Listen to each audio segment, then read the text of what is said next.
কি আপনি কি নিজেকে মানে সোনার হাঁস মনে করেন যে আপনি সোনার ডিম পারেন আর অমূল্য ধন?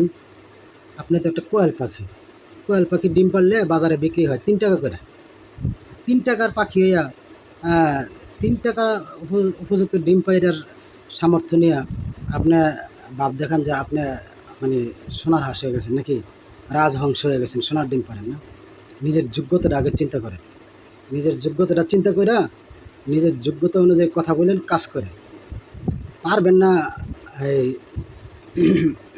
কী বলে যে পারেন না 10 টাকার উপকার করতে, ভাব দেখান যে লাখ লাখ টাকা দিয়ে মানুষের উপকার করেন।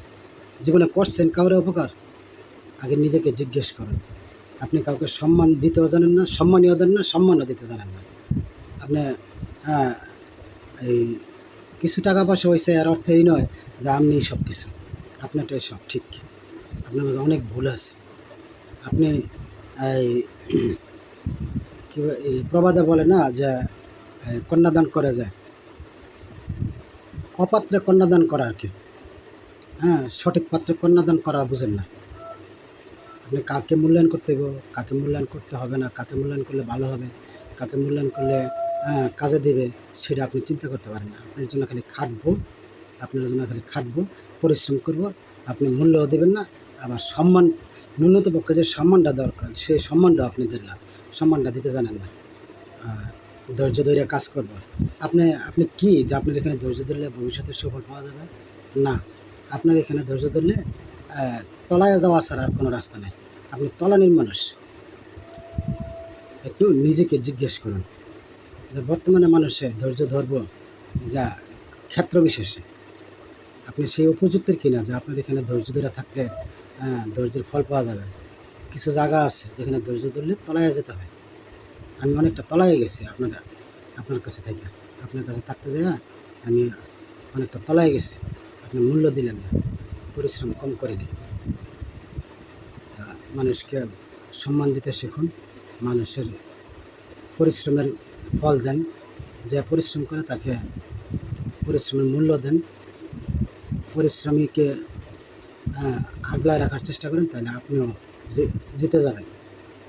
মানুষ বর্তমানে দায়িত্ব দিলেই দায়িত্ব পালন করে না, আর দায়িত্ব না দেওয়ার পরে ধৈর্য ধরে আপনার এইখানে দায়িত্ব পালন করতে করতে অবনমিত হইতে অবমূল্যায়ন হইতে পরে কখন মূল্যায়ন পাইব সেই জন্য যে একটা অপাত্রে কন্যাদান করার যে আপনার জায়গাটা তো, আপনার পাত্রটা তো অপাত্র, সুপাত্র না তো, যেখানে কন্যাদান করলে কন্যার সুখে থাকবো এমন একটা জায়গা না তো।